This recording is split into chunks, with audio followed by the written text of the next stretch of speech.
বৃহস্পতিবার সকালে বেইজিংয়ে চীনা ইনভেস্টমেন্ট ফোরামের সম্মেলনে চীনা ব্যবসায়ীদের সামনে বিশেষ প্রেজেন্টেশন তুলে ধরেন বিডার নির্বাহী চেয়ারম্যান আশিক চৌধুরী, যেখানে অংশ নেন চীনের ১২৫ জন ব্যবসায়ী।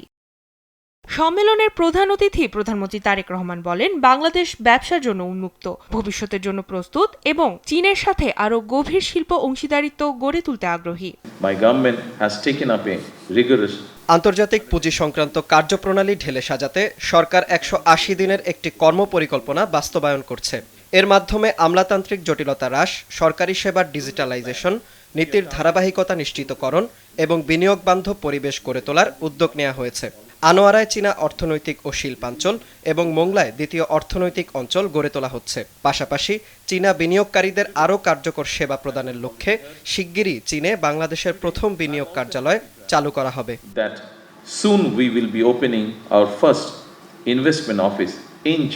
বিনিয়োগ বাড়াতে চীনের জন্য বিশেষ সেবা চালুর ঘোষণাও দেন সরকার প্রধান। এদিন চীনের স্থানীয় সময় সকাল ৯টায় বেইজিংয়ের রাষ্ট্রীয় দিয়াওইউতাই অতিথি ভবনে কমিউনিস্ট পার্টির আন্তর্জাতিক বিভাগের মন্ত্রী লিউ হাইজিং এর সঙ্গে বৈঠক করেন প্রধানমন্ত্রী। এ সময় প্রয়াত প্রধানমন্ত্রী খালেদা জিয়ার ৯বার চীন সফরের কথা স্মরণ করে তার সম্মানে ২০০১ সালে খালেদা জিয়ার চীন সফরের ছবি চীনের কমিউনিস্ট পার্টির জাদুঘরে রাখা আছে বলে জানান লিউ হাইজিং।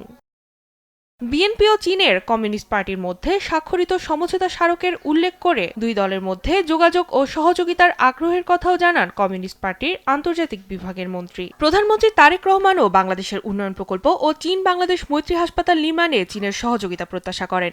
এ সময় দুই দেশের দীর্ঘদিনের বন্ধুত্বপূর্ণ সম্পর্কের ধারাবাহিকতা অব্যাহত রাখার প্রত্যাশাও জানান প্রধানমন্ত্রী তারেক রহমান। আরিফিন ঈশা, দেশ টিভি, ঢাকা।